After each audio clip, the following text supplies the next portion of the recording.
नमस्कार, आप देख रहे हैं द अमर टाइम्स, देश प्रदेश का तेजी से उभरता हुआ न्यूज चैनल। आइए देखते हैं आज की खबर में क्या कुछ है खास। विकसित भारत जी राम जी योजना से बदलेगी गांव की तस्वीर। अब 100 नहीं 125 दिन का रोजगार, कृषि मंत्री सूर्य प्रताप शाही। अब खबर विस्तार से देखिए संवाददाता मोहम्मद आलम की रिपोर्ट। उत्तर प्रदेश के कृषि मंत्री, कृषि शिक्षा एवं कृषि अनुसंधान तथा जनपद प्रभारी मंत्री सूर्य प्रताप शाही ने सर्किट हाउस अयोध्या में आयोजित प्रेस वार्ता के दौरान विकसित भारत जी राम जी योजना की विस्तृत जानकारी मीडिया प्रतिनिधियों को दी। कृषि मंत्री ने कहा कि विकसित भारत के संकल्प को साकार करने के लिए ग्रामीण भारत का सशक्त होना अत्यंत आवश्यक है। इसी उद्देश्य से केंद्र सरकार ने जी राम जी योजना को लागू किया है, जिसके अंतर्गत अब ग्रामीण क्षेत्रों में 100 दिन के स्थान पर 125 दिन का रोजगार प्रदान किया जाएगा। इससे ग्रामीण मजदूरों, गरीबों एवं जरूरतमंद परिवारों को अतिरिक्त आय मिलेगी और ग्रामीण पलायन पर प्रभावी रोक लगेगी। उन्होंने बताया कि केंद्र सरकार इस महत्वाकांक्षी योजना पर लगभग 97,000 करोड़ रुपए खर्च करेगी। यह राशि गाँव के समग्र विकास में उपयोग की जाएगी। योजना के अंतर्गत जल संरक्षण, कृषि से जुड़े कार्यों एवं पक्के निर्माण कार्यों को प्राथमिकता दी जाएगी, जिससे ग्रामीण आधारभूत संरचना मजबूत होगी और गाँव आत्मनिर्भर बनेंगे।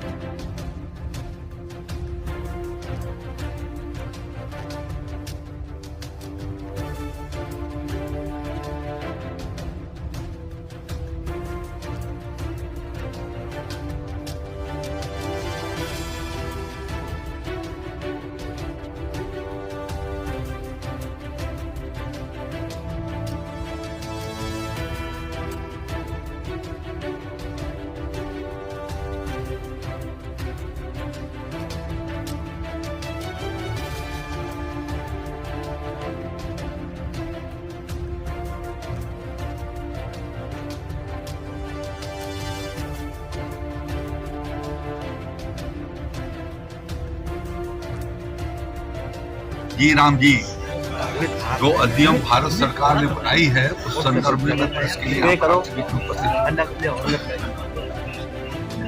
यह एक बहुत ही क्रांतिकारी कानून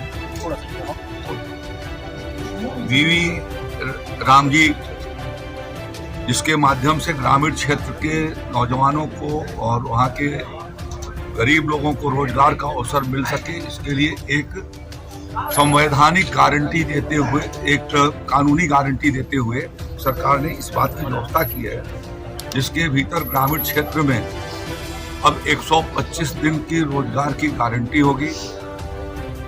साथ में जब खेती बाड़ी के समय आते हैं, पिक टाइम आता है 2 महीने का, तो वो हॉलीडे टाइम होगा, जिसके भीतर उस मजदूर को इस बात की सुविधा होगी वो जा करके खेती बाड़ी के काम में भी वो उपयोग कर सके।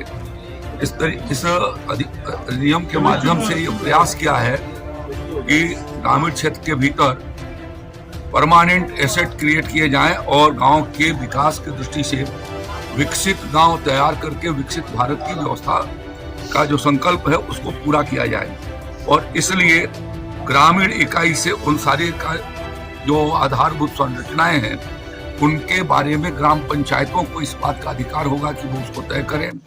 और अभी तक जो मनरेगा चल रही थी उसके भीतर सिर्फ मिट्टी के काम या अस्थायी काम हुआ करते थे, परमानेंट एसेट क्रिएट किए जाने की व्यवस्था उसके भीतर नहीं थी, जिससे लाखों करोड़ रुपया खर्चा होने के बावजूद भी जमीन पर उसका कोई प्रभाव दिखाई नहीं दे रहा है। और इसलिए इसका एक व्यापक बदलाव किया गया है। इसके माध्यम से गांव के भीतर आरसीसी सड़कों का बनाया जाना, उनसे नालियों और नालों का निर्माण किया जाना, जल निकासी के कार्यक्रमों को किया जाना, बाढ़ या आपदा से बचाव की दृष्टि से भी यदि वो अपने गांव के भीतर बंधा बनाना चाहते हों या उस जो पिचिंग का काम होता था उसमें नहीं हो पाते थे, वह उससे उसके माध्यम से गांव सभा यदि चाहेगी तो उसको भी वो करा सकती है। और इस प्रकार से प्रतिकूल मौसम से बचाए जाने के लिए भी जो कदम उठाए जा सकते हैं उस कार्य को करा सकते हैं। गांव में स्टेडियम बनाना और बाकी चीजें जो गांव के लोग यदि तय करते हैं तो उस दृष्टि से यह विकसित गांव के होने से विकसित भारत का संकल्प शीघ्र पूरा किया जा सकेगा। आज के समाचार में बस इतना ही। हम मिलते हैं दूसरी खबर में, तब तक देखते रहिए दामर टाइम्स। हमारे न्यूज चैनल को लाइक, सब्सक्राइब और शेयर करना ना भूलें। हम मिलते हैं आपसे दूसरी खबर में, तब तक के लिए धन्यवाद।